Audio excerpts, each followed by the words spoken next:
She felt the air escape from her chest. The room was filled with elegant people, silk dresses, champagne flutes sparkling in the chandeliers, but her steps became unsteady, and before she realized what was happening, her knees gave way. The cold marble seemed to be waiting for her. Then strong arms caught her just in time. The murmur of the guests faded for a moment. When she opened her eyes, the first thing she saw was a serious face, a penetrating gaze, and a perfectly tailored suit. A scent of sandalwood and spices enveloped him, and the intensity of his closeness took her breath away. She, with her simple dress and a worn bag still hanging off one shoulder, knew she didn't belong in that world of luxury. He, on the other hand, seemed made of the same glittering crystal that surrounded her. She didn't know his name, but in that moment she understood that nothing would ever be the same. Have you ever had a single glance that completely changed the course of your life? The man helped her up, calmly and firmly. His hands, though steady, conveyed an unexpected warmth. No one had ever gotten this close to her, least of all someone like him. He whispered something barely audible. "Calm down, it's over now." She blinked, still confused. "I'm sorry, I don't know what happened to me." He held her for a few seconds longer than necessary, as if there was something inside her holding him still. And then, distant applause reignited the party, breaking the invisible bubble in which they had been trapped. But what no one knew was that this chance encounter was about to unite their lives in a way neither of them had imagined. The murmur of the living room was rising again like a crystal tide when he asked for space with a minimal gesture. He led her to a terrace overlooking a jasmine-scented garden. Outside, the night breathed more slowly.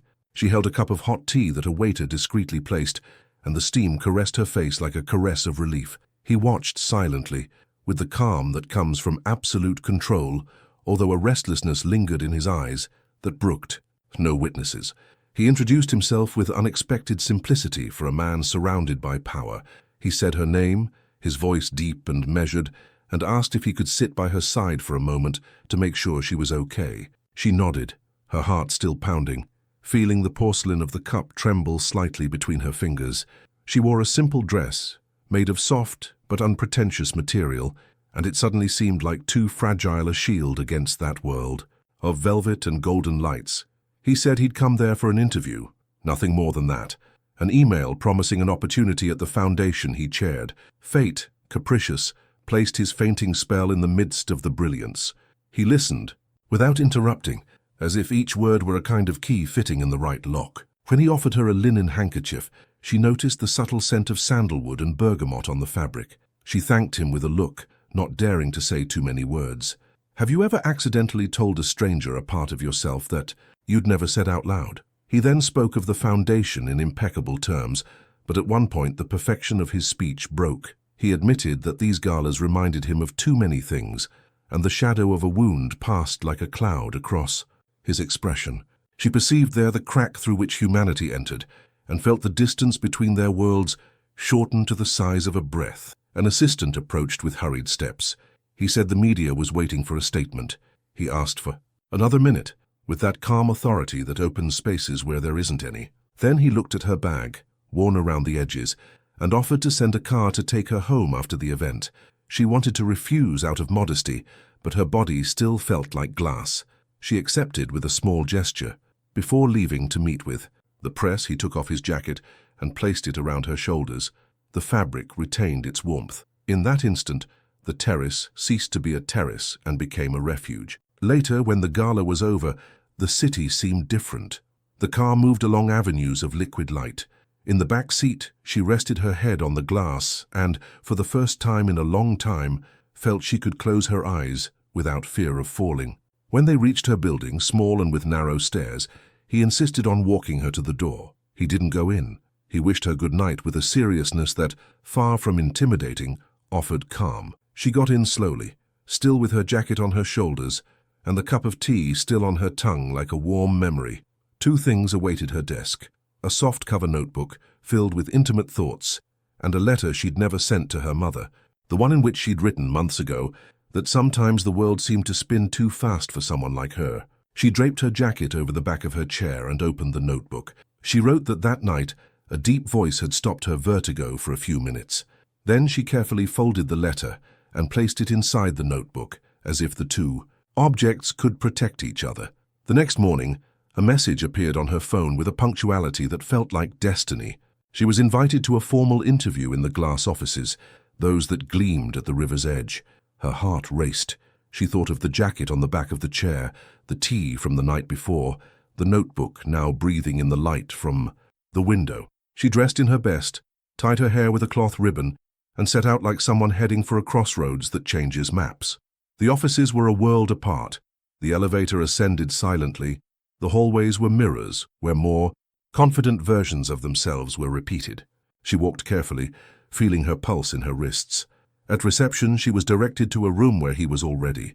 Light streamed in through the large windows and lit up dust particles in the air like constellations in the early morning. He indicated a chair in front of his desk. There was no trace of the gala or the night, or the jacket draped over his shoulders. Only the impeccable seriousness of the man who made decisions capable of moving invisible gears remained.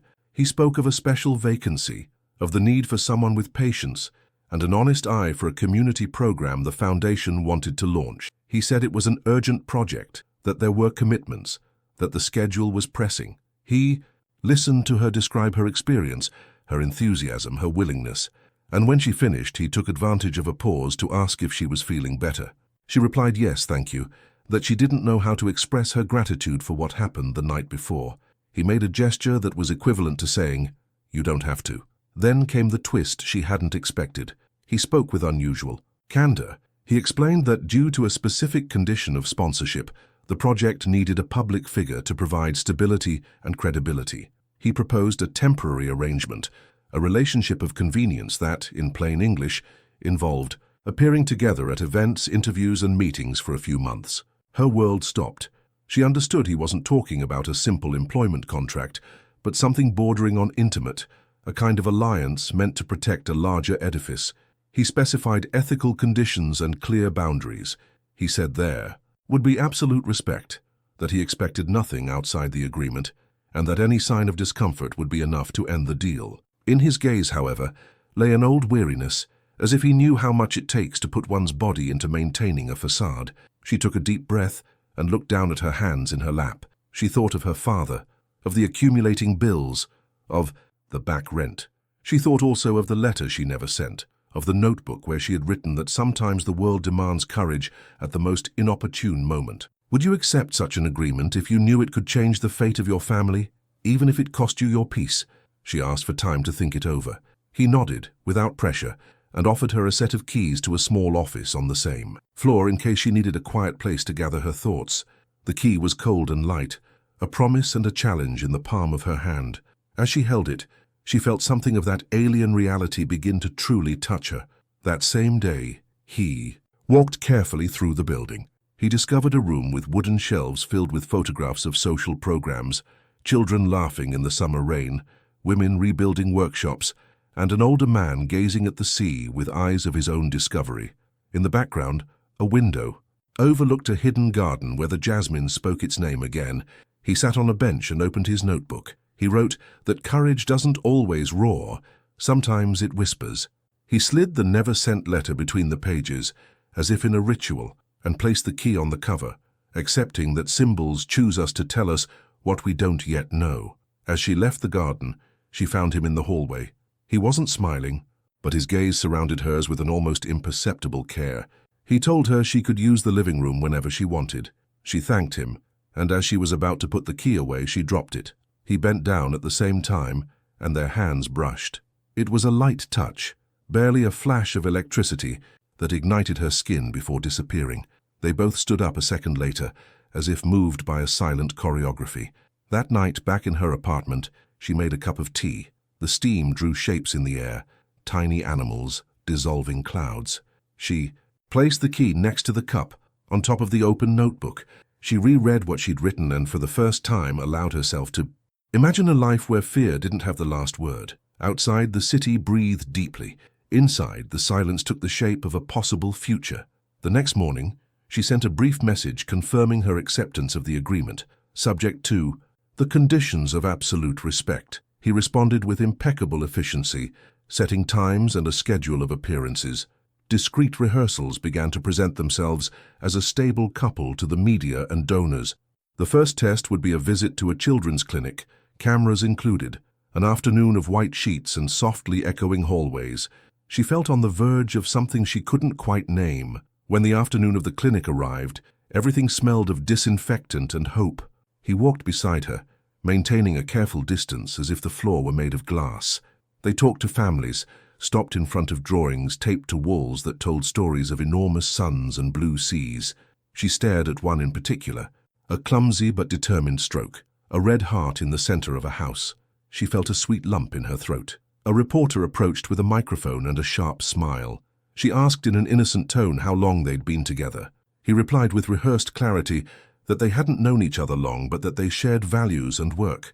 The reporter persisted, asking if there were any wedding plans or if his appearances were merely a strategy. The air changed temperature. She felt the first real chill of the presentation. He, without raising his voice, affirmed that they didn't need to justify a bond they understood and cherished. The reporter smiled like someone smelling blood and left, leaving a trail of overly sweet perfume. Do you think the truth always needs to be defended, or is it sometimes enough to just keep it silent? As they walked out into the parking lot, a familiar voice stopped them. A woman of impeccable elegance, with a crystal gaze and a cutting smile, watched them as if she'd just found a crack in a diamond. She greeted him with a familiarity that froze the air. He introduced himself to her with perfect courtesy, and in that perfection there was an edge. She said she was glad to see him finally, willing to try something resembling a normal life. And before leaving, she uttered a small pinpoint phrase. Some pantomimes don't last long, especially when the truth decides to come out. In the reflection of the car window, she looked pale, the morning cup of tea still drawing warmth from her memory, the key tucked into her coat pocket like a heartbeat. He gripped the wheel for a second just before regaining his usual composure. He said she shouldn't worry, that everything was under control. But the silence that followed had a metallic aftertaste. That night, back in her apartment, she opened her notebook. She wrote that serenity is sometimes a mask, and yet there are hands capable of holding us, even when the world becomes a stage. She tucked the unsent letter between the pages, as one keeps a secret in a sacred place. She leaned her forehead against the cold window. Outside, an out-of-tune violin played a stubborn melody. Then her phone rang.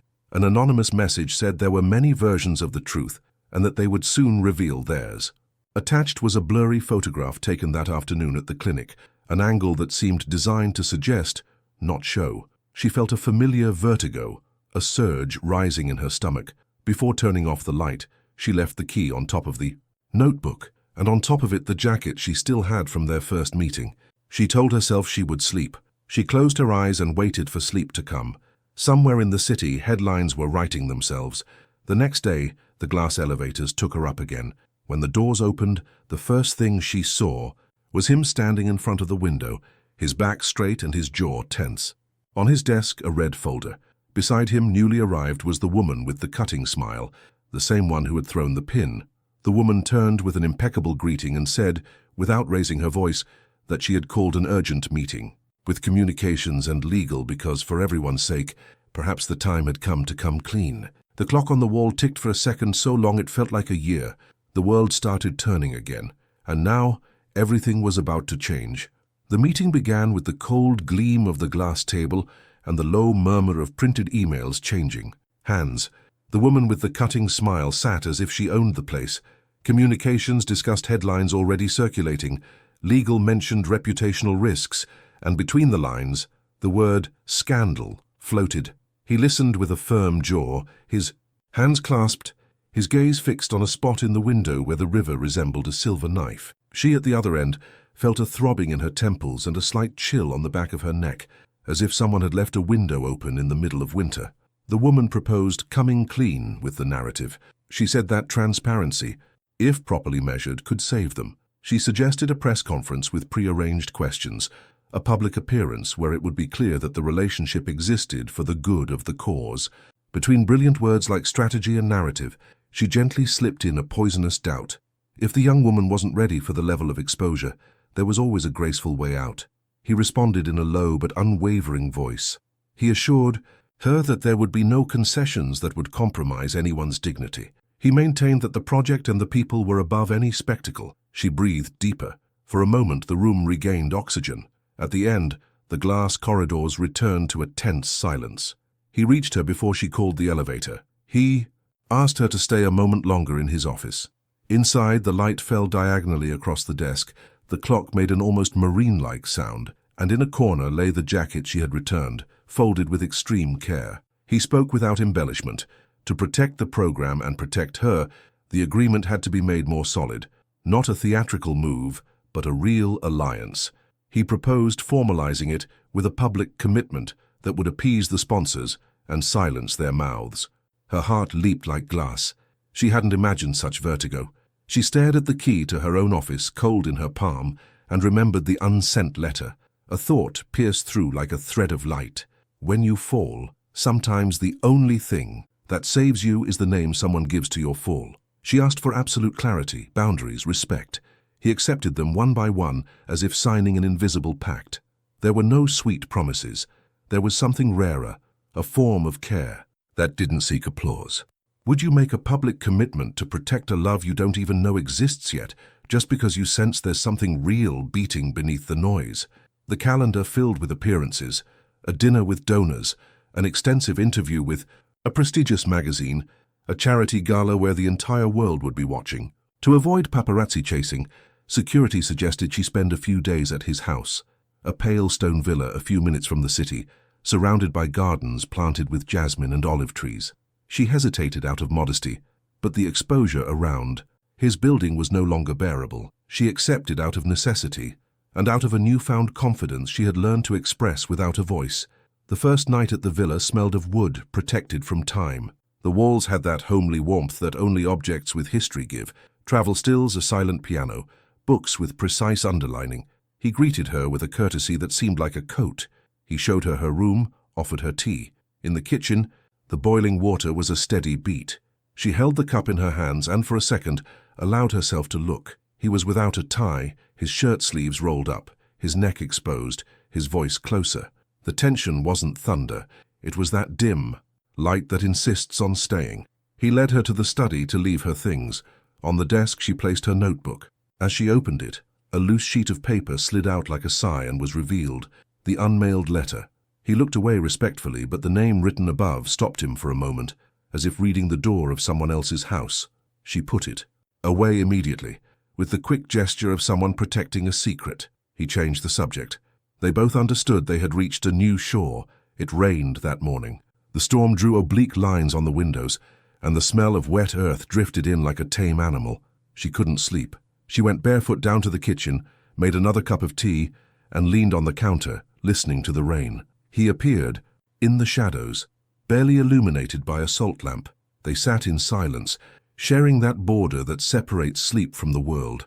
He reached out to take a cup, and the touch of his fingers, light and unconcerned, made the air vibrate. They held each other's gaze. One more second and the line would have been crossed. Then his phone vibrated on the table. Security reported that journalists were hovering around the back gate and that an anonymous leak was circulating online, a malicious edit of the clinic video, a skewed angle, a text insinuating that she had been hired to clean up the image of a powerful man. The spell was broken with a dull click. He pressed his lips together and called immediately, gave instructions, stemmed the tide. She felt the cold porcelain against her palms. The intimacy receded like a wave. At dawn, the headlines were already sharp. She, her cup still warm, saw his name misspelled, and the adjective opportunist in more than one place. He activated a shield, lawyers, press releases, meetings.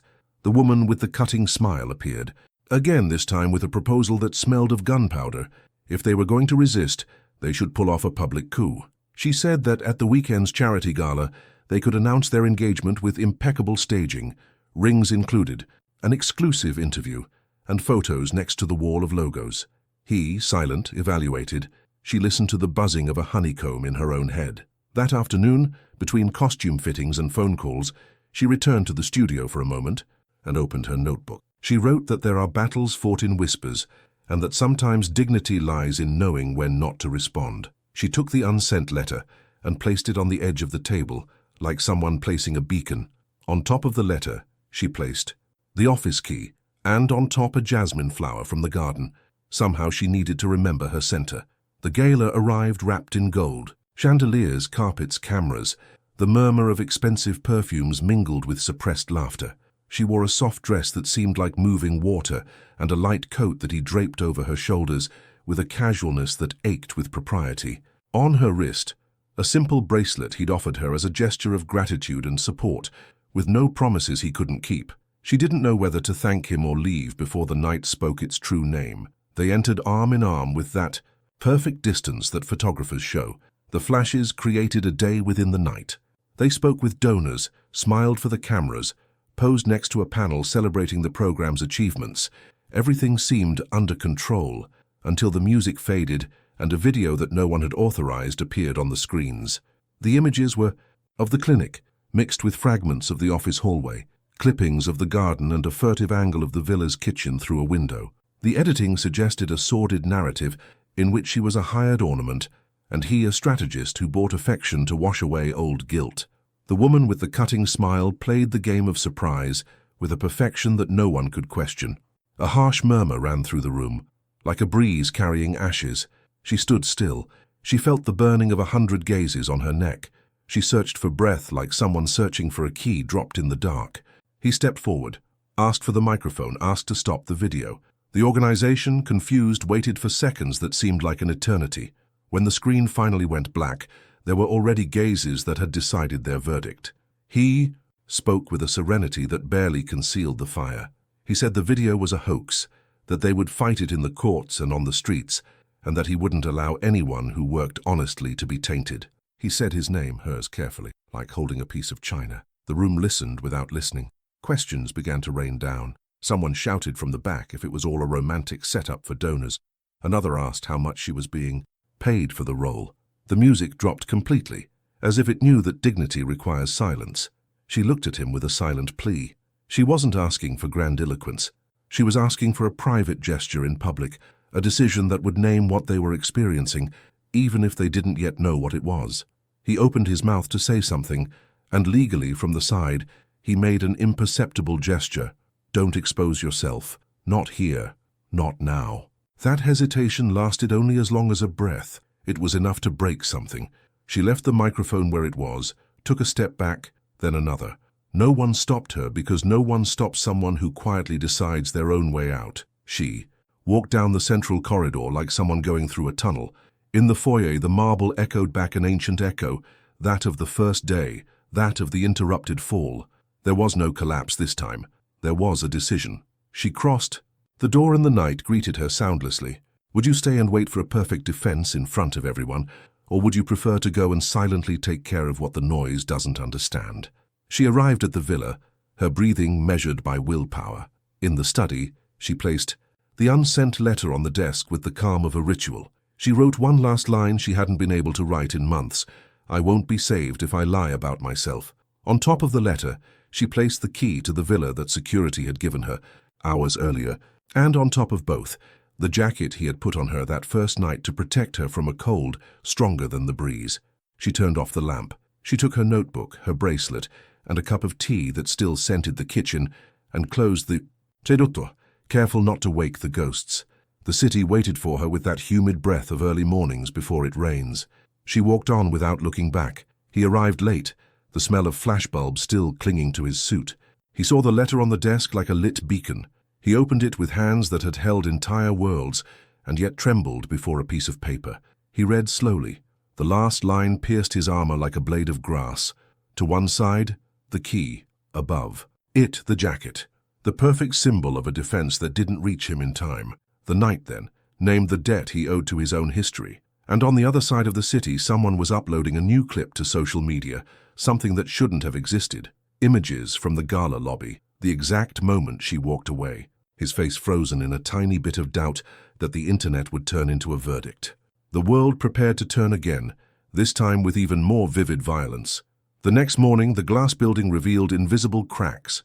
Communications brought printed evidence, screenshots, metadata, the fake video's path from a new account to a well-known agency. Legal spoke of forwarded emails and consulting contracts signed in elegant handwriting.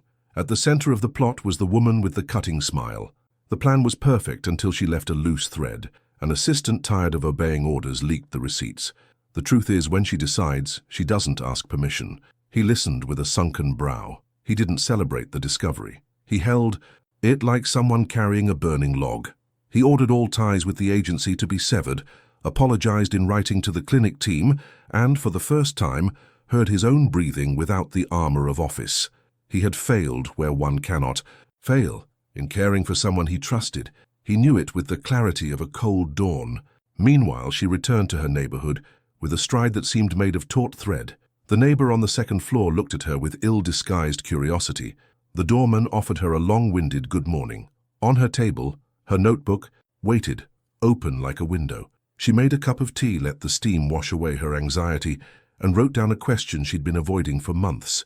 What part of me am I willing to let the world see?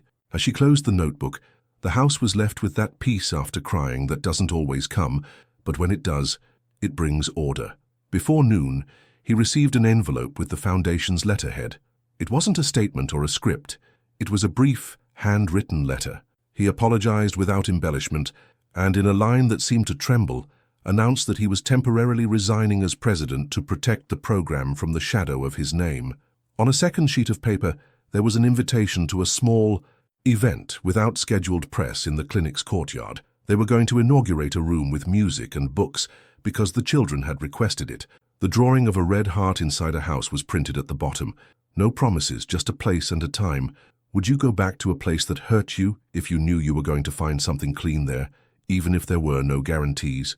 The clinic smelled of chamomile and crayons that day. The open windows let in freshly washed air. He arrived without an entourage, wearing a light-colored shirt, his face unshielded. He greeted each nurse by name, arranged chairs, and listened to a mother talk about insomnia and waiting. When they called him to the lectern, he went up with the drawing in his hand, held it up like someone showing a compass, and said that this, Red Heart, was the only story worth telling. Children who want to read, laugh, and play. He said he had made mistakes and that he took responsibility. He said he wouldn't surrender any honest face to the jaws of a spectacle. And then he took a deep breath and added that he was going to do something difficult, step down from the pedestal of power in order to look straight ahead. He announced his temporary resignation, effective that same day. The murmur that followed was unlike that of a gala. It was a human sound, a mixture of surprise and relief. The journalists, informed at the last minute, gathered at the edge of the courtyard with cautious caution. The news spread like water. He tore his eyes away from the cameras and looked toward the gate. There she was. He wasn't wearing a formal dress or a borrowed coat. He wore a simple sweater and the determination of someone who chooses their own center. In his hand, his notebook. He entered without asking permission. The air became clear. He stepped down from the lectern, and the distance shortened to the size of a breath. There were no speeches. There was truth. She took the microphone for a second, not to talk about the scandal, but to name the people at the clinic who had made the room possible. She said she wouldn't answer questions that weren't born of respect. She said dignity isn't noise. Then she gave the children their seats. At the edge of the improvised stage, he looked at her like an open door after months of walking in the hallways. The woman with the cutting smile tried to break. In with another bishop. She accused imposture, spoke of covert strategies, but legal authorities stopped her with a file that looked, in the light from the courtyard, like a stone. Dates, signatures, accounts. For the first time, she found herself without adjectives. Her silence sounded like a fall. The ceremony continued like a fine afternoon. A young violinist played a clear melody. Paper lights hung from the branches, and children inaugurated the music room with off-key percussion that sounded like hymns. He approached her without microphones, only with the drawing in his hands. He asked her in a low voice that needed no sign, for an opportunity to build without spectacle. She responded with an even simpler question. Are you willing to walk slowly and listen even if it hurts? He said yes without saying it, with that kind of assent that feels like lowering one's weapons. Do you think that love can also be chosen like you choose a way of walking step by step without pushing? There was no kiss. There was a visible decision. They walked together to the new room, left the drawing on the wall like a promise at eye level, and sat on the floor surrounded by off-key laughter. A nurse brought them cups of tea, and the gentle scent united the scenes again, as if a warm thread were stitching the days together. That night at the villa, he picked up the jacket. She had left and folded it carefully. He put the key in a drawer like a token to be returned at the right moment. On his desk, he placed the bracelet he had given her next to a blank envelope. He wasn't going to write her another letter. Now he wanted to learn how to speak in person. He closed the drawer with the feeling that something was finally in place. She returned to her apartment and, before going to sleep, opened the notebook. She didn't write about fear or exposure.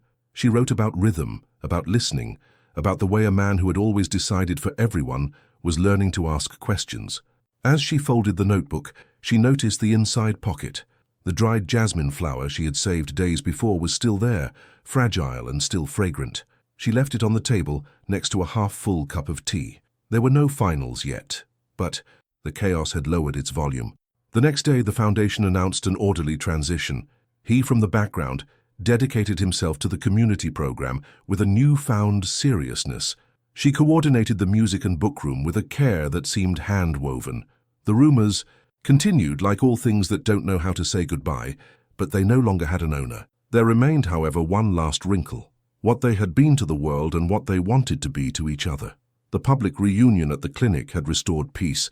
It hadn't told the whole truth. There was a question waiting, old and brave, and they both knew it would only be answered by standing in front of an open door they already knew. The garden of the first jasmine awaited them with its Saturday silence, and on the study table under a dim lamp, the unsent letter still lay. Sometimes, to close a story, we have to dare to send it. The night was prepared for that minimal gesture. That changes destinies. Saturday arrived with crystal clarity. On the study table, under the dim lamp, the never-sent letter waited like a patient heartbeat. She took it in her hands, read it once more without blinking, and with a new calm added a line that closed a circle. Today I choose to speak quietly, but without fear. She put the letter in an envelope, wrote an addressee who was no longer. There yet existed in every decision. As she stepped outside, the air smelled of bread and early jasmine. She walked to the mailbox on the corner and dropped the envelope with the same precision with which a mooring is cast off. That afternoon, he appeared at her door, unescorted and unhurried. He carried a paper bag of chamomile tea, 2 white cups, and a drawing of a red heart inside a house. He didn't talk about announcements or strategies. He simply said he wanted to learn how to care without hiding behind titles. They sat at the small table, and the steam from the tea created a soft cloud between them. He finally shared what he never said: the weariness of years of maintaining a perfect image, the manipulation of a relationship that had left him with the mistaken idea that feeling was synonymous with losing. He didn't ask for absolution. He asked for time and presence. She listened to him, her notebook open. She jotted down words as if knitting: listen, step, truth. When he fell silent, she placed her hand near his, not on top of his. She said she was afraid too, that she was also learning at her own pace, that she didn't want to be just another facade, that if they were going to try, it should be with respect and patience. He nodded slowly. The electricity that had accompanied them since that night in the living room returned like a still tide. He asked without urgency if he could hold her hand. She nodded with her eyes. Do you think that sometimes the bravest act is to hold a hand and not let go when the world is watching? The foundation planned a simple event to formalize the transition. There would be no carpets or giant screens, just a wooden platform, potted plants, and a brick wall with project photographs. Clinic workers, neighbors, close donors, and a few media outlets who had learned to listen were in attendance. The woman with the cutting smile tried to force spectacular coverage, but this time no one danced to her tune. The contracts exposing her as responsible for the dirty campaign were already in the hands of a judge. He went up first and spoke without hesitation. He said he had confused firmness with distance, that now he understood the difference. He officially announced that he would step back from the spotlight to work on what had brought him there in the first place: the people. Then he named her without adjectives, as one names something one respects. He invited her up, not as part of a script, but as someone who shares a home. She arrived wearing a simple dress that flowed like clear water. On her wrist, she wore the bracelet he had given her, not as a trophy but as a memento of a gesture that had stopped a tremor. In her hand, the key to her small office, and tucked into her notebook, the dried jasmine flower. She stood in front of the microphone and looked at the people before the cameras. She said she hadn't come to deny rumors, because life isn't defended with shouts, it's defended with actions. She said she had been wrong to accept noise as the norm, but that now she chose what beats. Then she did something no one expected. She took out the key, held it at chest level, and said that the key had helped her remember that the places that matter open from within. She carefully placed it on the lectern with her notebook beside it, not as a renunciation, but as a promise. He, standing a step behind her, understood the exact language of that gesture. He remained silent so as not to break it. The woman with the cutting smile tried to intervene from the audience with a pointed question. She turned and said with a calmness that had no edge that questions are welcome when they come without venom. The audience didn't applaud, they breathed. Sometimes respect sounds like stillness. He took a step closer. There was no knee on the floor, no lights exploding. There was truth before familiar eyes. He said he couldn't and wouldn't promise a story, but he could promise presence, listening, patience, tenderness without spectacle, and if she accepted him, he wanted to build a real commitment, step by step, starting with something as simple as sharing a house where silence wasn't used for hiding but for resting. He took a different key from his pocket, dull, its edge worn from use, and offered it to her. It wasn't the key to the villa, it was the key to his life without showcases. She took it with both hands. She closed her eyes for a moment and opened them with the light of someone who knows the decision is hers. She said yes, but at her own pace. She said yes, but without putting down her notebook. She said yes, and the yes sounded like soft music. The cameras captured a hug that didn't need to be translated. The world for once didn't ask for blood, it asked for time. You, the one listening, do you believe that the strongest commitments are built slowly, or do you prefer fires that burn everything overnight? That night, sitting on the floor of their living room among boxes that didn't bother anyone, they drank chamomile tea and laughed quietly for the first time. The jacket hung over the back of a chair. The bracelet rested next to the heart drawing on the wall. The jasmine flower traveled once more to the windowsill. Outside, it was raining gently. Inside, the silence that is so deserved was being unveiled. A year later, the clinic had a music room that had already seen dozens of small hands learning clumsy, happy rhythms. The foundation breathed without fuss and with more horizontal decisions. He walked the halls in light-colored shirts and with a new serenity, the kind that can't be bought or decreed. She coordinated reading programs and, in her spare time, wrote in notebook number 2 because the first one had become filled with pages underlined by life. In the garden of the house that now belonged to them, a young jasmine climbed the wall with sweet stubbornness. In the entryway, hanging on an iron hanger, was the jacket that had been a coat and a symbol, now transformed into an everyday garment that he sometimes chose and sometimes didn't, because symbols also rest. In the kitchen, 2 white cups waited, for the night like someone waiting for a conversation. On the table, a postmarked envelope said the letter had arrived at its destination, even though no one responded. Sometimes answers don't travel on paper, they travel in peace. One autumn afternoon, she found the old key to her office in a drawer. She held it and smiled. She remembered the lectern, the exposed brick, the breath of the audience. She kept it in a small frame, next to the first bracelet and the drawing of the red heart. On the bottom edge, she wrote with a firm hand that dignity is a lot like choosing every day. They walked slowly through the city, not looking for corners without cameras because really, it didn't matter anymore. They stopped to buy bread, to smell fruit, to look at shop windows with names they didn't need.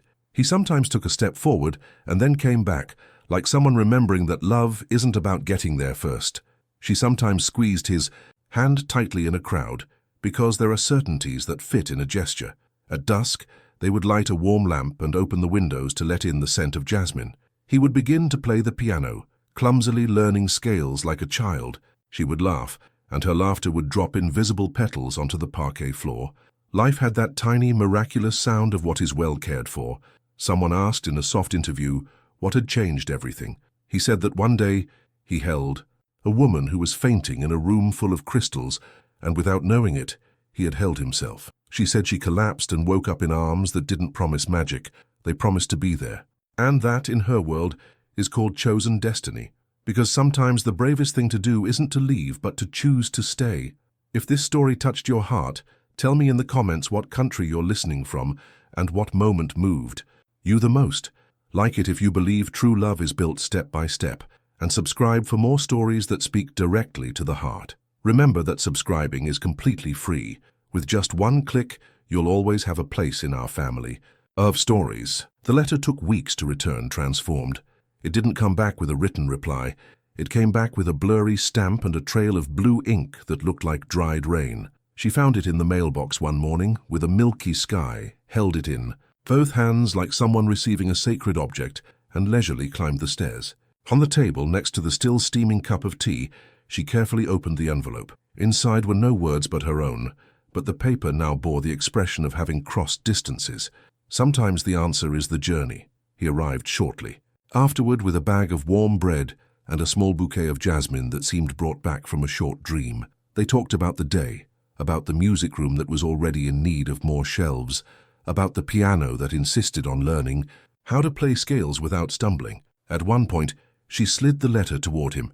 He read it silently, like a river. When he finished, a serenity he had learned to achieve without shortcuts showed at the corner of his mouth. He said there was a way to honor that, to send one last envelope together, not to someone, but to a place. He suggested keeping it on the brick wall of the clinic, behind the heart drawing, like an invisible foundation. What would you do with a letter that has already taught you? Would you lock it in a drawer or make it part of a house? The day chosen for this gesture was a small concert in the music room. Children with instruments they'd outgrown, adults with discreet tears, walls covered with handmade posters. Before starting, he carefully removed the picture of the red heart, revealing a tiny space in the brickwork, and, with a slow movement, placed the envelope inside.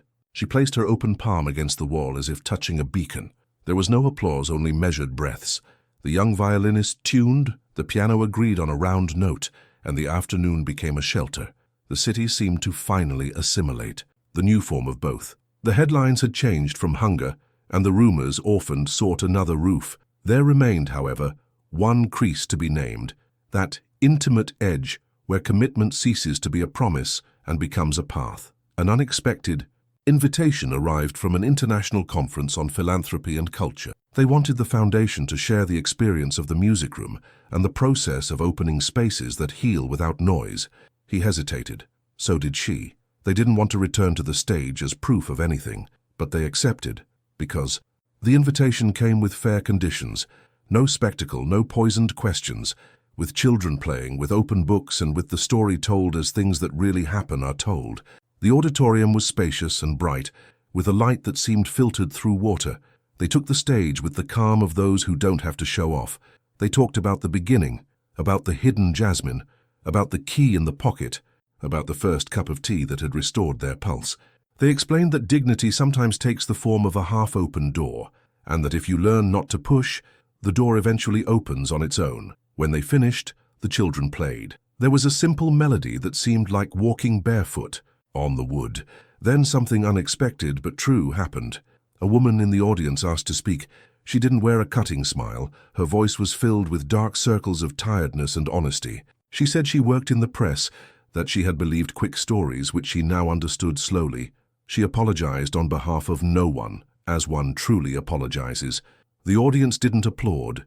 They breathed again. He looked at her with the gratitude of someone who sees that the world sometimes also learns.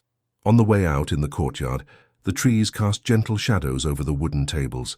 He and she walked among aisles of brochures and glasses of water, stopping next to a poster with photographs of hands holding instruments. He told her, in a voice so low it was barely a breeze, that he wanted this to be the last event where his story would be told. That the next event should take place away from the glass cabinets. She nodded, and his yes was a ray of light. That night, at home, they took the dull key he'd offered her from a drawer on the music stand. They placed it in the center of the table next to the bracelet and a new jasmine flower the garden had given them. They made tea and talked about an intimate ceremony, without lights, without a wall of logos, without resounding promises. She said she wanted to get married in the garden, with her jacket hanging on a chair and the picture of the red heart framed on the wall. He smiled, that small smile you feel in your chest, more than on your face. Do you prefer a love that is shouted, or one that is built like a house brick by brick? The chosen day dawned with soft clouds and a polished sun. In the garden, 2 antique tables held bread, fruit, coffee, and white cups. A neighbor officiated a stripped-down ceremony in which the most important words were those that made no sound: presence, patience, care. She wore a linen dress that seemed to caress the light. He wore a light-colored shirt with rolled-up sleeves. There were no glittering rings. There were 2 keys exchanged like someone offering a place and permission to enter. The notebook, a silent witness, rested open on a chair. The absent letter breathed behind the brick of the clinic, unwittingly sustaining that scene. When they said yes, the garden understood. A faint breeze stirred the jasmine petals, and a bold bird sang as if it knew how to read. Afterward, they toasted with tea. They laughed with friends. Together they planted a small jasmine at the foot of the wall. In the house, the jacket finally found its permanent hanger by the door, not as a trophy, but as a way to start over every time the world grew cold. The bracelet remained in a drawer that was only opened when memory called for a rest. That afternoon he sat at the piano and clumsily played a melody that acknowledged the patience of his own learning. She rested her head on his shoulder. The E. Music didn't seek virtuosity. It sought truth. Amidst the notes he said without saying that he wouldn't stop learning. She responded wordlessly that she wouldn't stop listening. Before nightfall they went to the clinic to leave flowers in the music room. The children, seeing them, formed an impromptu choir of loud voices. A nurse handed them 2 cups of tea, and the steam drew in the air the map of the days they had survived. The drawing of the red heart hung still, guardian of the hidden envelope. She rested her hand on the wall for a second. He did the same. They sensed that the house was large, that it had many rooms, that not all of them needed names. Do you, who are there, think that happiness is strident or that it is more like a warm lamp turned on at the right time? Life from then on took the form of a soft music that doesn't ask permission. There were mornings with toast, afternoons at the market, rainy nights when reading underlined paragraphs aloud became a ceremony. From time to time, a gentle interview would ask to recall how it all began. They smiled, recounting the simplest version: a faint, a pair of arms, a cup of tea, and the addition that only those who were there understand, the decision to stay when it was easier to run away. On the anniversary of the music room, they gathered the crowd in the courtyard again. He spoke little. She read a page from the new notebook, where he had written in slow handwriting that dignity is choosing each day the gentleness that doesn't bend. At the end, a boy raised his hand and asked if love is like a song. She replied that sometimes it is, but almost always it's more like tuning, making a mistake and going back, listening to the next note to find your own. The afternoon fell like a blanket falling on a beloved armchair. The city outside continued, its course of traffic lights and footsteps. Inside, the jasmine opened flowers that perfumed even the silence, and the letter that had become distinct, silent, and exact continued to breathe behind the brick, supporting the building as clean secrets do, silently, with roots. The jasmine patiently climbed the courtyard wall, leaving a scent of promise in the air. It was early. The light entered the kitchen like a warm thread, and the kettle murmured its announcement of the first cup of tea. She opened notebook number 2 and reviewed a list written in clear handwriting. Inauguration of the new reading workshop, visit to the music room, meeting with neighbors for the parenting club. He appeared barefoot, wearing a cotton shirt, his hair still damp. He placed 2 warm loaves wrapped in paper on the table, and with a small smile placed the dull key next to the notebook. It was his way of saying, "Here I am." They had spent entire seasons learning the grammar of a life together. On the coat rack, the jacket waited unimportantly, like one more item of clothing among many. On the mantelpiece, a photo of the brick wall with a red heart, and behind the frame, protected from the world, the memory of the letter that had become a foundation. Things, finally, had decided to stay. That week they would open a new space in the Riverside neighborhood. Books, music, craft workshops, simple snacks. The building didn't have marble.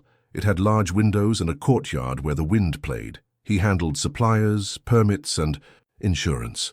She fine-tuned the programming with a delicacy that seemed like embroidery. In one corner of the floor plan, she reserved a space for a teapot and 2 white cups. She called it respite. Do you think a house is built with bricks, or with the moments when someone offers you water without you asking? The opening arrived, with the smell of fresh paint and freshly baked bread. Neighbors arrived in flowered aprons, teenagers with guitars, and children with tempera-stained hands. He walked leisurely around the courtyard, listening more than he spoke. She greeted, each person with a name and a hug. On the entrance wall they hung a new drawing. A red heart, yes, but this time surrounded by small, colorful hands. The press also came more discreetly, with cameras that had learned to keep their distance. The past insisted on slipping through.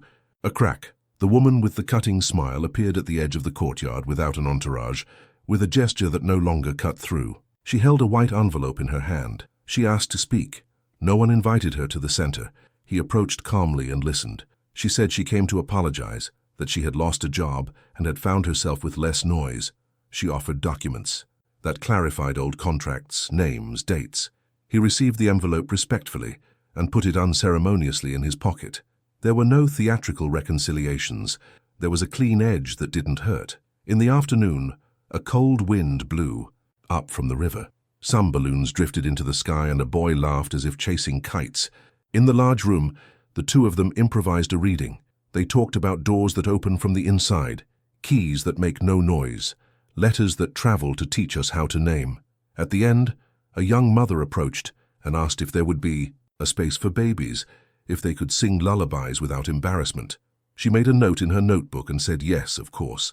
He promised mats and blankets. The inauguration tasted of bread, tea, and the future. That night, back at home, they turned on the warm lamp. He left the woman's envelope on the desk and opened it with the care one uses to open a season. Inside, besides the documents, there was a brief note. Sometimes you have to lose your voice to learn how to speak. They looked at each other without a word. They wouldn't do anything with it except the bare minimum, file it and move on. A week later, they received an unexpected invitation from a nearby university. They wanted them to share the Riverside neighborhood model at a meeting of community organizations. They accepted on one simple condition. They would bring the neighbors as protagonists. They then planned a train ride with guitars, notebooks, and a teapot wrapped in a towel to prevent it from banging. They left early, the city still sleepy, and the car smelled of coffee and wool. Halfway through the journey, a storm fell, darkening the windows. The train slowed down, and for a moment the world was a pure sound of rain. She leaned her forehead against the cold glass. He took her hand with a gesture that spoke of calm. The silence between them was no longer distance. It was a shared language.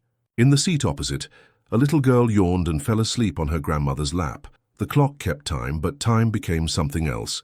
Do you like life more when it's running fast, or when it sits next to you listening to the rain? They arrived, late, and the auditorium greeted them with umbrellas closing like flowers. There were no stage lights, only wooden chairs and open thermoses. They spoke little. They let the neighbors, the young people, and a teacher who told how a reading corner had changed the atmosphere of her classroom speak. A student asked if they weren't afraid that the past would return in another guise. He replied that the past always returns, but that he finds it different when the house inside is no longer afraid. She added that there is no better protection than organized tenderness. They returned home on a lighter train. The storm had run out of arguments. The jasmine in the courtyard greeted them with its exacting scent. He placed the teapot on the table and poured 2 cups. She opened her notebook and wrote a line without underlining. Today I understood that our hands no longer tremble at what they say. They tremble at what they care for. The following weeks brought rhythm and work. Baking workshops in the morning, reading rounds in the evening, music on Saturdays. They also brought intimate news that arrived with the delicacy of a petal. She stopped in front of the mirror one morning and with her palm on her stomach smiled leisurely. She didn't rush to say it. She made tea, waited for him to return from the market, had him sit down, and with the dull key between her fingers, said with the calmness of a lit lamp that perhaps soon there would be 3 of us. His gesture was first silence, then a glow she hadn't seen before. He rested his forehead on hers and they breathed together. There were no exclamations, only a promise of increased care. They reviewed their schedules, consulted their family, doctor, and reorganized their reading workshop. Life didn't set off fireworks. It lit small lights in each room. Are you more afraid of the unknown, or are you sustained by the idea of building a home for what is coming? Not all the news was easy. There were medical checkups that required rest, consultations that demanded patience, nights when doubts tapped on the window with cold fingers. He learned to read signs he hadn't seen before, to cook soups from dictated recipes, to listen to someone else's body as if it were a map. She learned to ask for help without guilt and to nurture her strength like a llama. Meanwhile, the past wanted its final performance. A publishing house offered the woman with the curt smile a contract to write a book with scandalous chapters. She, however, declined. She sent a brief public note stating that she wouldn't make money off of other people's pain and donated the documents she was keeping to an organization that teaches media ethics. The city, for once, understood the gesture and moved on. The day arrived to present the Riverside project to the city's cultural council. It was a public event with a live broadcast, precise microphones, and a clock that measured each intervention. She decided not to speak from the podium. She preferred to do so from the courtyard, surrounded by the murmur of the crowd. He went up with the dull key in his pocket. He remembered the step that had previously separated him from the world and noticed it was gone. He spoke with a low voice. He told a story made of teacups, notebooks, letters, jackets, and jasmine. He said that culture is also how we catch ourselves. When we fall, he invited the council to visit, to sit on the floor, to listen to the children. The audience didn't applaud right away. He took a breath and only then let his hands ring. As he stepped down, he met her gaze in the courtyard. She, with one hand on her stomach and the other on the edge of her notebook, nodded as if to say, "We're here." That night, the patio of her house was filled with small lights strung on strings. They prepared bread with oil and salt, cut fruit, and a large pot of soup. Friends, neighbors, the teacher, the violinist, the doctor, and the woman who had learned to speak without cutting a line came over. At one point, without anyone planning it, someone started a soft song, and the jasmine dropped a handful of flowers that looked like warm snow. He spoke for a second just to thank her. He said the hardest part had been relearning simple gestures. She, smiling, added that the most beautiful thing had been discovering that simple gestures were enough. And when silence embraced them, he placed on the table an object he had saved for that day, a small frame with the old key to his first office, and the bracelet that had once been a symbol. On the bottom edge, a handwritten phrase, "Dignity is like choosing every day. Would you like to live in a place where symbols don't weigh you down, they accompany you?" The night faded into slow music and low laughter. Before going to sleep, she placed a cup of tea on the nightstand, opened her notebook and wrote what was already true, even though no one had announced it. Love had ceased to be a stage, it had become a home. And in the clinic, behind the drawing of the red heart, the letter continued to hold up the wall with the patience of things that make no noise. Outside, the city breathed. Inside, a lamp lit at the right time made visible without fanfare the exact spot where everything had changed forever. Dawn arrived with a stubborn rain that touched the glass like an ancient language. She woke with a gentle tug and then another, a surge that came from deep within. She turned on the warm lamp, placed her hand on her stomach, and breathed, counting silently. In the kitchen, the kettle murmured, and the jasmine in the courtyard patiently climbed the wall. He appeared barefoot, still sleepy-eyed, and understood without words. He made a cup of tea, looked for his study folder, put the notebook and the dull key in the backpack they had ready for that day, that always seems far away until suddenly it's today. They left when the city hadn't fully woken up yet. The jacket, transformed into a household amulet, sheltered them on the stairs. The car moved forward along wet avenues, and for a moment the world was only the sound of rain and two hands clasped in the front seat.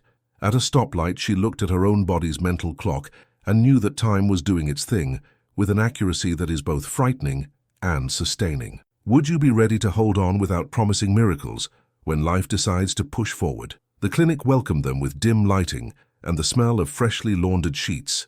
The delivery room, far from the spectacle and close to the human, had soft music playing and a fogged-up window. He left the notebook on a table, took out the dull key and placed it beside it as if declaring which side he was on. The midwife spoke in a coarse voice, took signs, measured the timing, and smiled with a calm command. In the hallway, however, reality took its toll. Someone had tipped off a small media outlet, and with the rain, 2 cameras arrived looking for a scene. Security called for time, but noise always finds the gaps. Then a gesture occurred that no one expected. The woman with the previously distracting smile appeared under a dark umbrella, spoke to the reporters in short, clear sentences, showed documents, reminded reporters that there were children hospitalized and families waiting, and that a door is also an ethical boundary. The cameras left with the strange feeling that sometimes news is learning not to look. She remained in the hallway, holding. The umbrella-like one holds a boundary, and then left without asking for acknowledgement. Inside, the monitor ticked a pulse like a drum in the rain. She concentrated on her breathing, on counting slowly, on letting the wave pass. He accompanied her silently, without heroic phrases. With that presence he learned step by step. He quietly read lines from the notebook, not as a speech, but like someone naming a lighthouse. A home is made from the moments when someone offers you water without you asking. Between contraction and contraction, she smiled faintly. Outside, the clinic garden smelled of clean earth. The afternoon progressed patiently and steadily. There was an abrupt moment, an alarm that sounded sharply.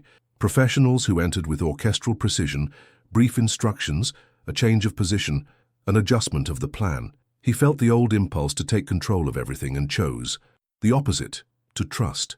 The midwife asked him to come to her eye level, and in that triangle of breaths, his fear subsided a notch. The night lit up, and for a second the world seemed to stand still. Then things began to move again with the logic of life. The midwife said that now was the time. Her hands did their centuries-long work, and the entire room was filled with that strange silence that makes room for the new sound that arrives. Do you believe there is an exact moment in which what we were meets what we will be? There was a brief, powerful cry, and then a silence that doesn't frighten, a silence that teaches. He held his forehead to hers. The night smelled of jasmine, and tea someone had left on a counter.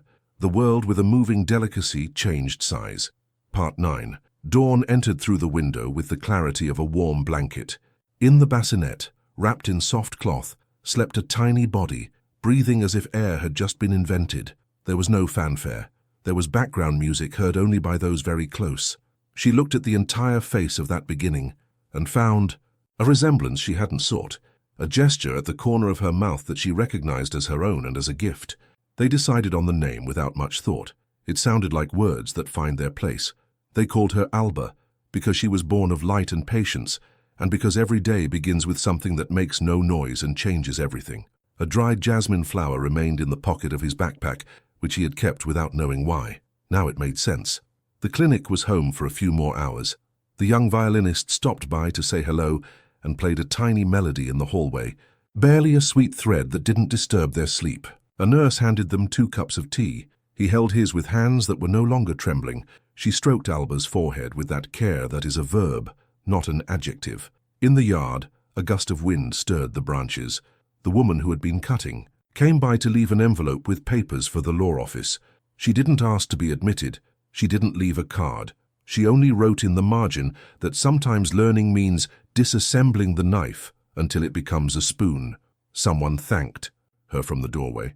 She nodded with a small nod as if repaying a debt to the world. They returned home on a clear, cloudy afternoon. The dull key opened the door with a click that now seemed like music. On the table, the jacket waited as always, unimportant, and the bracelet rested in its drawer with the dignity of symbols once. They'd completed their journey. On the wall, the red heart still hung. Behind it, the letter breathed like foundations breathe, silently, inward. The first night with Alba was a new choreography of breathing, swaddling, and gentle songs. He learned to rock slowly, to change with happy clumsiness, to walk in the dark with a radar invented by love. She discovered a quiet strength, the kind of courage that needs no witnesses. At one point, when the whole world seemed to fall asleep, they sat on the floor with their backs to the sofa and shared a cup of tea as if it were an oath. Have you ever felt like a small room could hold everything that matters in the universe? The following days were a weave of brief visits, soups, arriving in borrowed containers, messages that respected the silence. On the riverbank, the community center continued to breathe. The music room played a slow rhythm. The reading workshop changed its schedule. The teapot corner became a secular altar. Neighbors stopped by to leave knitted blankets. The violinist brought a lullaby that seemed made of air. There was, however, one testing moment that didn't seek cameras. A night of mild fever, new doubts, a phone call to the doctor, simple instructions. A walk down the hall with Alba on his chest, skin to skin, heart to heart. The fever subsided as if listening to reason. Fear sat in a corner and promised to behave. The Cultural Council approved the Riverside project without objection. The live broadcast showed, for a few seconds, the photo of the wall with the red heart. No one mentioned the story behind it, and for the first time there was no need to. He and she saw it out of the corner of their eyes while preparing an infusion. They smiled with that complicity that needs no chroniclers. One autumn afternoon, they returned to the clinic with Alba to greet the music room. The courtyard smelled of dried leaves and bread. The children played a slow rhythm for the newcomer. She placed her palm on the brick behind the drawing, as she often did, and felt something settle on an ancient axis. He, at her side, held Alba in his arms and looked at the large window where he had once seen himself, as if through water. Do you think destiny is imposed or chosen in small everyday gestures? That night on their way back, the jasmine opened its flowers as if silently applauding. The kitchen lamp cast a warm circle on the table. Notebook number 2 opened to a new page. She wrote in slow handwriting that happiness wasn't a peak, It was a path you walk with a cup in your hand, and someone at your side who knows how to wait. He, without reading, understood the music of that phrase and brought his cup closer so the steam could merge. The world kept turning, yes, but it no longer dictated the rhythm. They set it with small, sure steps. The dull key hung on a hook by the door at the height of life. The jacket at last was just a jacket, and the letter behind the brick continued to hold up the wall with the patience of things that chose not to make a sound. Autumn returned with its golden leaves and an air that smelled of warm bread. Alba was already babbling syllables that sounded like little bells, and the jasmine in the courtyard insisted on blooming out of season, as if it knew the house had learned to beat to its own rhythm. One morning, while he was making tea and she was opening notebook number 2, a letter arrived with no clear return address, bearing an old stamp that seemed to come from afar. The envelope held only a few words, an invitation to a private ceremony in the neighboring town, and a name he hadn't spoken in years, his father. The kitchen was filled with a different kind of silence. He placed the letter next to the teapot and let out a sigh that weighed more than the steam. He told how he'd been raised by hard hands and stony expectations, how he'd learned to confuse demands with affection, and how, when he chose his own path, the distance became a wall. Now that wall had a half-open door. She didn't respond with a rhetorical response. She poured tea into 2 white cups and let the warmth do its work. Then she suggested what they knew best. Walk to the garden, sit under the jasmine and listen. He, with the letter folded in his pocket, accepted the shelter of that shade. Among the branches, a sparrow insisted on trying out new melodies. Would you open a door that hurt you just for the chance that the air might be different this time?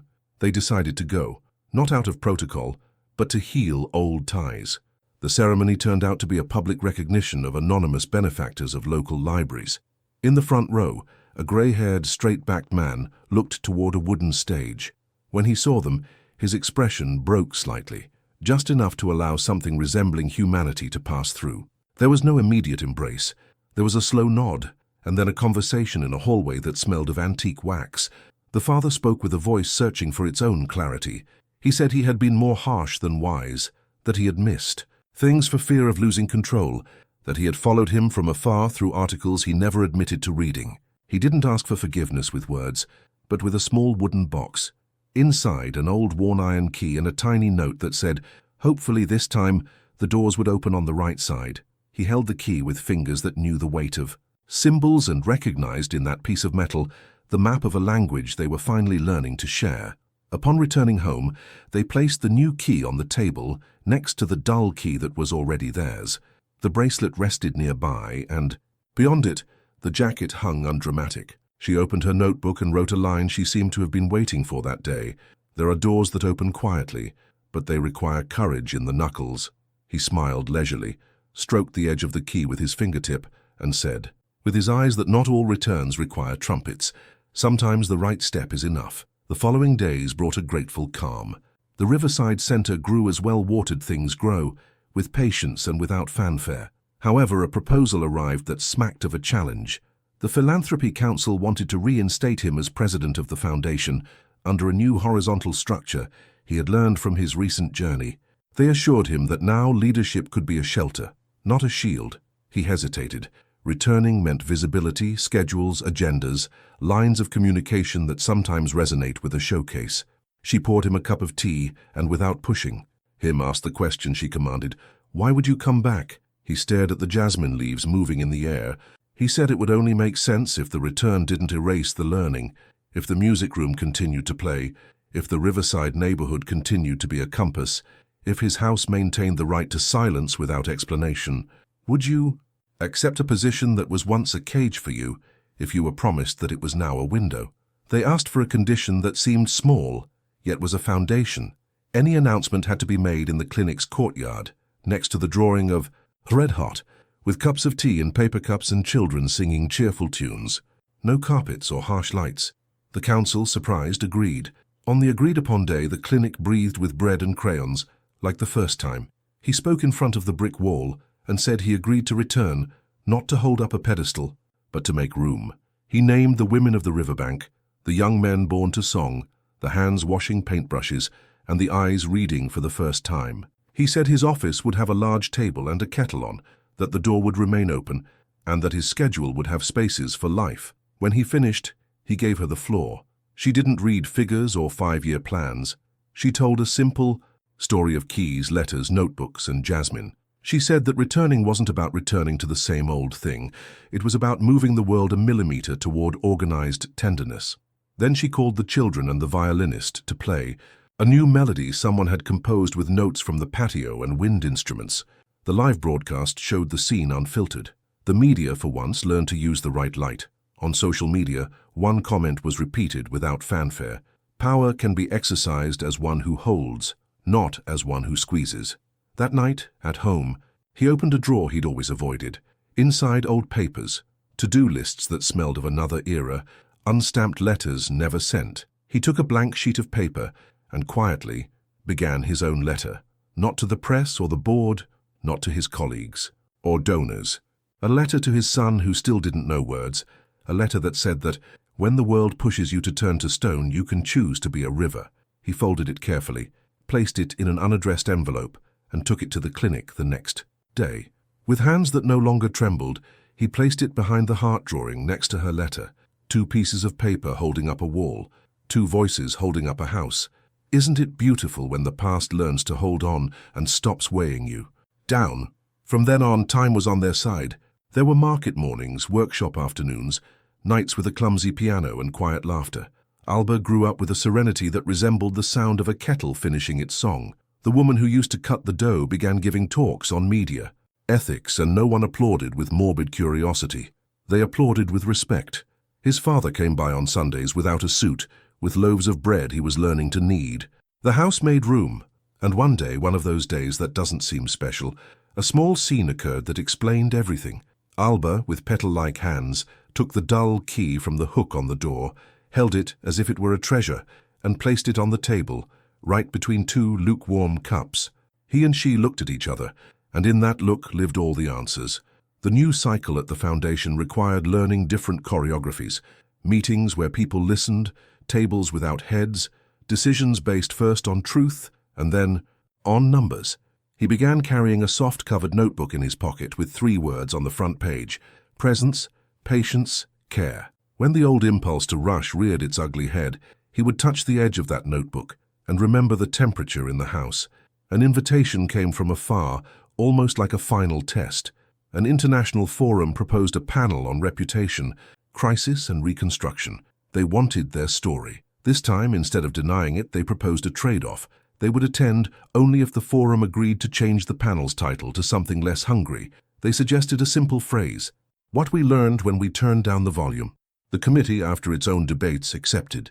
The journey was a mosaic of seasons, languages, and windows that looked like watercolors. At the hotel, the water tasted different, but the tea kept finding its way. In the panel room, a soft light embraced them. They spoke with the same sincerity. That had become their custom. She said that the questions to the audience had helped her remember that there's always a heart on the other side. He said the symbols aren't amulets, they're reminders of the journey. They showed a photo of the brick wall with the red heart and another of the corner of the teapot in the center of the riverbank. A journalist approached at the end with honest curiosity and a worn notebook. She asked what advice they would give to someone who had just collapsed in the middle of a glass room. She replied that the first step is to accept the glass of water someone offers you without wondering if you deserve it. He added that sometimes the hand that holds you comes from a place you didn't imagine, and that it's okay to hold on. It doesn't make you weak, it makes you human. What would you do if one day you had to choose between armor and a coat? They returned with the strange feeling of having closed a circle without forcing it. At home, the jasmine greeted them with that unashamed scent. Alba crawled toward the patio with a traveler's determination. The piano played a comical note that made them laugh. On the table, 2 cups awaited the usual story: how any given day becomes special if you look at it in the right light. One evening he took Alba to the wall of the red heart. He spoke to her slowly of letters that hold up walls, of keys that open from within, of notebooks that teach one to listen, of jackets that keep warm in time, and of bracelets that rest when they've completed their journey. Alba didn't understand the words, but she understood the tone, because love has accents that can't be written. That night, when sleep had settled in the house, he and she went out into the yard with 2 blankets and a teapot.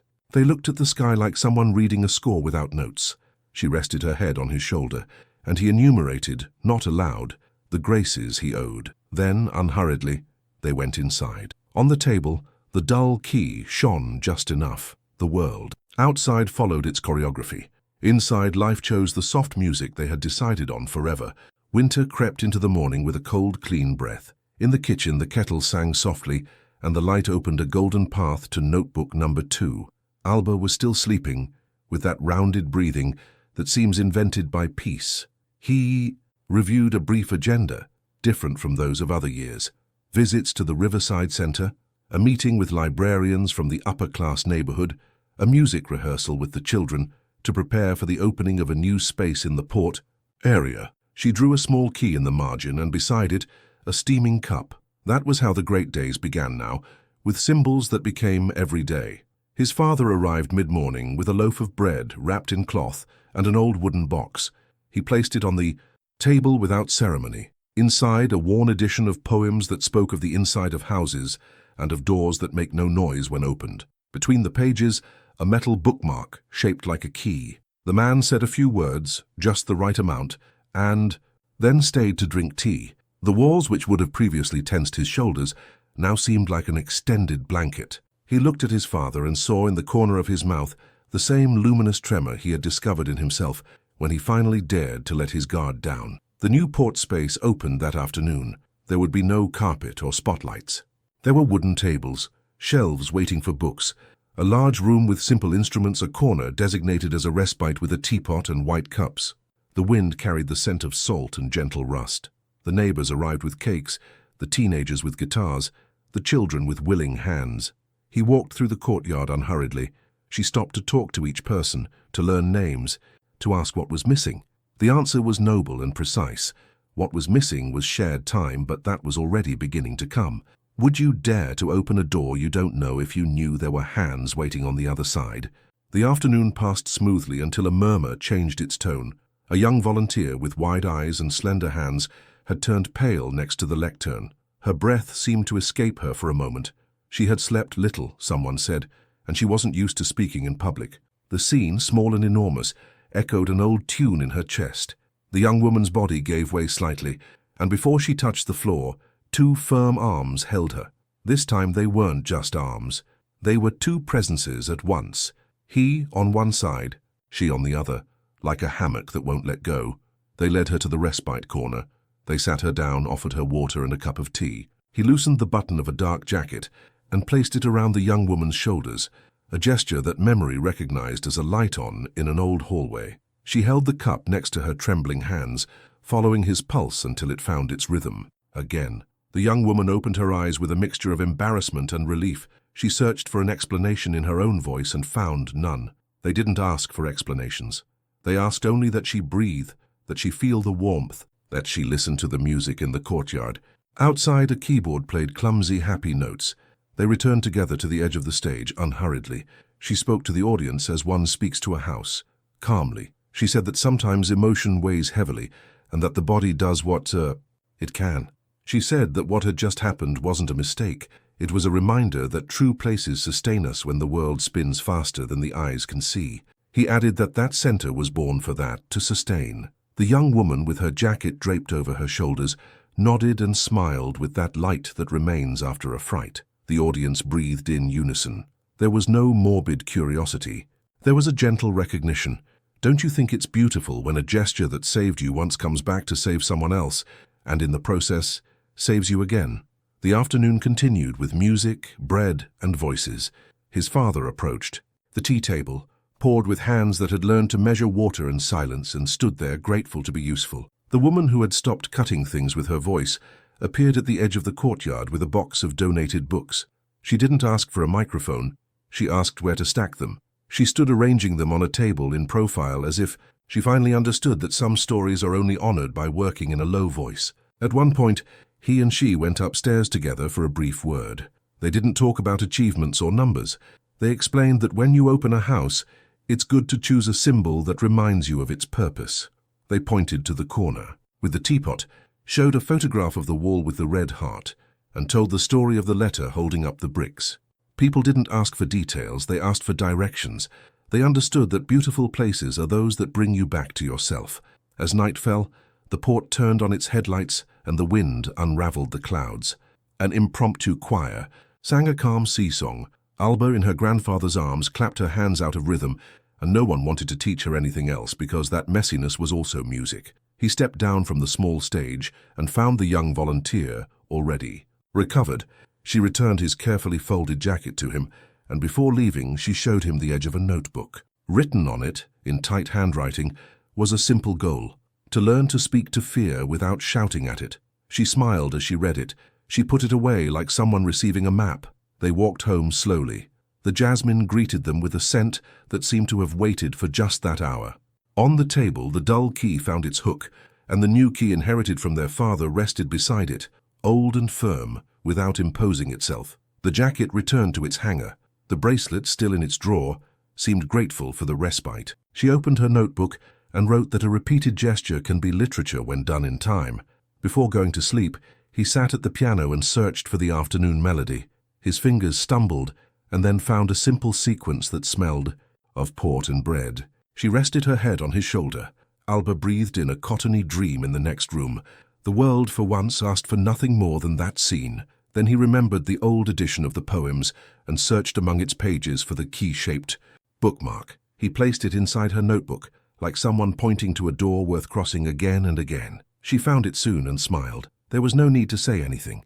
You who are on the other side, what gesture would you return to if you had to remember who you are in the midst of the noise? Dawn arrived quietly. At the clinic, the bricks held their cards. On the riverbank, the corner of the teapot held the last warmth of the day. At the port, the young volunteer fell asleep with her jacket as an imaginary blanket. At home, 2 cups on the nightstand awaited the next conversation, which, as always, didn't need to reach conclusions to be perfect. And so, with symbols that no longer held weight, with keys that opened from within, with letters that held without revealing themselves, history continued doing what it did best, becoming home, again and again, for anyone who approached with hope in their hands. The old marble hall, the one where the world seemed made of cold crystals, opened its doors to a different evening. There were no longer candelabras like wreaths, but warm lamps, wooden tables with books, a row of white cups waiting for water, and a low stage where children were tuning instruments. The city had lent the very spot of the first collapse for one night to turn it into an open house. Outside, the jasmine in the plaza dared to perfume even luxury. He arrived with the dull key in his pocket, no longer an amulet. It was memory. She entered with her notebook and the drawing of a red heart in a simple frame. Her jacket rested on the back of a chair without solemnity. The bracelet was tucked gratefully into the drawer of things that had already fulfilled their journey. Alba, small as dawn, held a jasmine flower with the concentration of someone holding a world. His father sat in a chair to the side, holding bread wrapped in a cloth and his eyes moist. The woman who had learned not to be rude offered to accept invitations and distribute programs without a microphone, without urgency. The young port volunteer arranged stacks of books as if organizing stations. The violinist tried out a scale. That smelled of home. When everything was in place, he took the stage and didn't talk about numbers or achievements. He pointed to the tea corner, the heart frame, the small hands tuning. He said in a low voice that that room had been, for some, a wall. That day it wanted to be a window. He invited people to move, to read, to sing, to sit on the floor. He described dignity as the decision to turn down the volume to finally hear what matters. She then took center stage with the ease of someone turning on a lamp. She told a story of keys that open the door from the inside, of letters that hold bricks, of jackets that become coats just in time, of cups that bridge silences, and of jasmines that learn to climb. She didn't mention names. She said we, and when she finished, they called the children. The music was clumsy and perfect. There was a melody that seemed like walking barefoot on marble, another that sounded like freshly baked bread, another that sounded like rain on a window.